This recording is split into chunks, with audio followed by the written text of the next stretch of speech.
नमस्कृत्य नरं चैव नरोत्तमं देवीं सरस्वतीं व्यासं ततो जयमुदीरयेत्।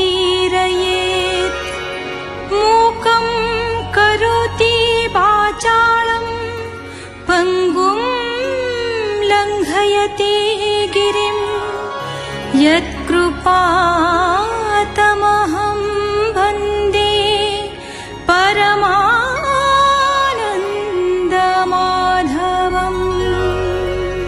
देवकी श्रीकृष्ण को स्तुति कले और कंसर सुरु रक्षा पाइबा पई प्रार्थना जणाइले। अधिकंतु प्रभु तांकर अलौकिक रूप संवरण करंतु, नचेत कंस ताकु शत्रु बोली चिन्ह मारिदेव।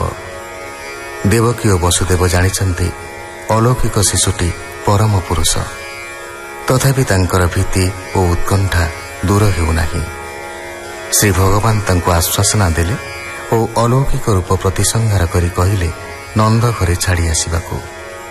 वसुदेव शिशुपुत्र को बक्षीर धरी यात्रा उद्यम करिबा मात्रे उगाळीची उग्रसेन। शुक उवाच शुणहो वीर उग्रसेन आम्भे से देव भगवान जन्म होई बंदी घरे देवकी देवींक उदरे। एबे जाउछु गोपपुर एकथा प्रघटन कर भारा जे न सहई मोहि उश्वास करिबई मुहि। शुणी बोलई उग्रसेन तुझे बे देव भगवान देखाओ शंख चक्र चिन्ह संप्रते जीव मोर मन। वेद वचने देव माने कहंती सहस्र पुराणे तोहर चतुर्भुज कर देखाओ निज रूप तोर। भृत्यर तो से भावग्राही शंख चक्र चिन्ह देखाई देखि सानंद उग्रसेन खड़ग पकाई बहन। बोलई निस्तरिली मुहि तोर श्रीमुख कुओ नाई।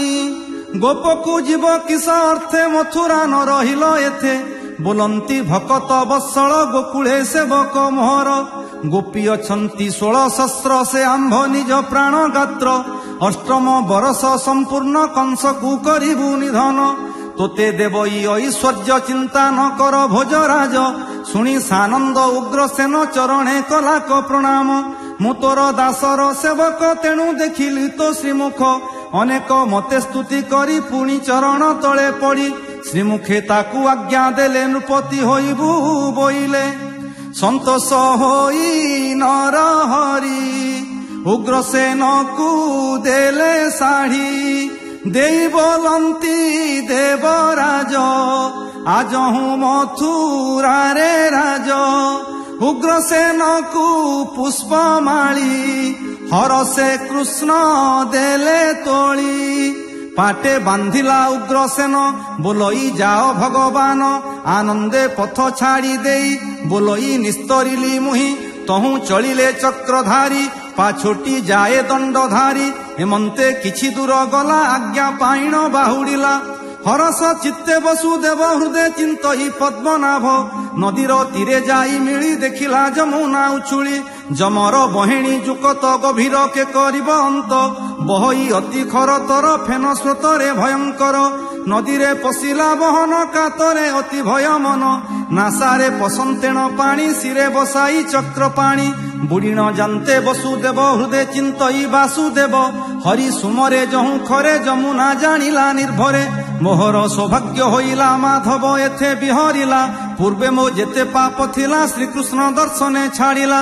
नाना स्तुतिरे पाद बंदी कृतार्थ होइला कालिंदी तक्षणे जल छाड़ी गला गोड़ झुंटी आनी होइला। हरिंकी देखी भय कला बालिबंतरे बाट देला चलिले नदी पार होई कृष्णंकु हृदरे लगाई। मिलिले जाई गोपपुरे सभये नंदर मंदिरे निद्रा मोहित सर्वजन भये चाहई छन छन। प्रसव करी नंदराणी अचेते शयन धरणी अंबिका होई छंती जात जगत निद्रारे मोहित। यशोदा कोले कृष्ण थई कन्या आनिला पालटाई मिलिला देवकी निकट तक्षणे पड़िला कबाट লাগিଲା ଚରଣେ ସାଙ୍କଳି ଦୁହିତା ଛାଡ଼ିଲା ବୋବାଳି ହରିଚରିତ ଭାଗବତ କହଇ ଦାସ ଜଗନ୍ନାଥ ଇତି ଶ୍ରୀମଦ୍ ଭାଗବତେ ମହାପୁରାଣେ ପାରମହଂସ୍ୟାଂ ସଂହିତାୟାଂ ଦଶମ ସ୍କନ୍ଧେ ପୂର୍ବାର୍ଦ୍ଧେ କୃଷ୍ଣ ଜନ୍ମନି ନାମ ଚତୁର୍ଥୋଧ୍ୟାୟଃ।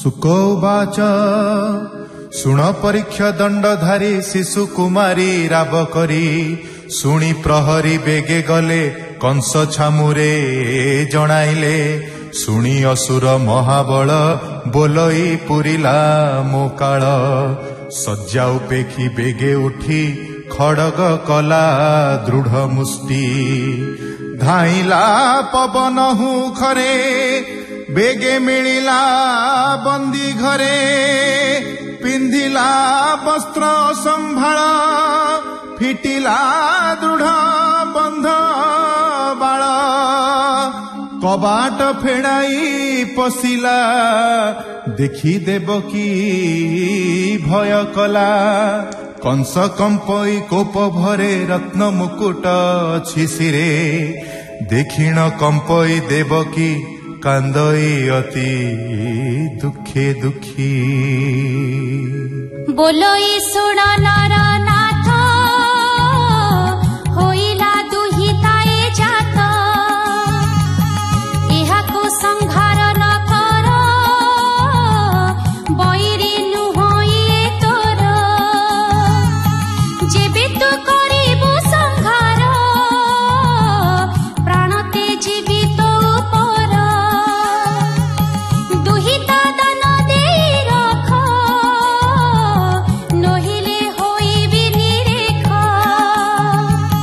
ସଂଖାଳି ହେଉ ବୃଦ୍ଧ କାଳେ ପଡୁଛି ତୋର ପାଦ ତଳେ ତୋର ପୁତ୍ରକୁ ଏହା ଦେବି ଆନନ୍ଦେ ବିଭାଗ କରାଇବି ବହୁତ ଦେଲୁ ଗର୍ଭ କଷ୍ଟ ପଡୁ ନିର୍ଲଜ ମୋର ପେଟ ଆଉ ବୟସ ମୋର କାହିଁ ପାରିବି ପୁତ୍ର ପୂଜାଇ ଶୁଣି ଦାନବ ମହାବଳୀ କୋପେ କମ୍ପଇ ପରଜଳି ଦେଖିଣ ଚକିତ ଦେବକୀ ଭୟ ବୁଝିଲା ବେନି ଆଖି କୋଳରେ ଲୁଚାଇ ଦୁହିତା ଶରଣ ଗଲି ରଖ ଭ୍ରାତା କଂସ ବୋଲଇ ଶିର ଛୁଣି ତୁଛାର ମୋହର ବହେଣି ବସୁଦେବର ଦୋଷ ନାହିଁ ତୁ ମତେ ଅଛୁ ବାଟ ଚାହିଁ ମୋର ମରଣ ତୋର ସୁଖ ତେଣୁ ପାଉଛୁ ତୁ ହି ଦୁଃଖ ତୁ କାହିଁ ଜାଣୁ ହରି ମାୟା ଅସୁରେ ବଡ଼ ସେ ନିର୍ଦ୍ଦୟା ନାନା ରୂପରେ ହୋଇ ଜାତ ଅସୁର କରଇ ନିପାତ ବୈଲୋଚନ ବୀର ଥିଲା ଭାରି ଯାରୁ ପେଣ ମାଇଲା ସ୍ତ୍ରୀ ମୂରତି ଧରି ଚଣ୍ଡୀ ଅନେକ ଦୈତ୍ୟ ଶିର ଖଣ୍ଡି ମହିଷ ମାରି ଦୁର୍ଗା ହୋଇ ତା ମାୟା ନ ଜାଣୁଲ ତୁହି ରକତ ବୀର୍ଯ୍ୟ ଚଣ୍ଡ ମୁଣ୍ଡ ଘୋଟନ୍ତି ମହି ନବଖଣ୍ଡ ଦୁର୍ଗାର ହସ୍ତେ ପ୍ରାଣ ଦେଲେ ଆବର ଯେତେ ଦୈତ୍ୟ ଥିଲେ ଛପୁତ୍ର ଦେଇ ମୁରୁଚିଲୁ ଏବେ ତୁ ଦୁହିତା ଇଚ୍ଛିଲୁ ଦୁହିତା ଆସ ଛାଡ଼ ଆଇ ଏ ମୋର ବୈରୀ ଅଟଇ ଯାହା କହିଲେ ବିଶ୍ୱକେତୁ ଅଷ୍ଟମ ଗର୍ଭ ମୋର ଶତ୍ରୁ ନାରଦ କହିଛନ୍ତି ମୋତେ ମରିବି ତୋର ପୁତ୍ର ହସ୍ତେ ଅଷ୍ଟମ ଗର୍ଭ ମୋ ବୈରୀ ଏହାକୁ ପକାଇବି ମାରି।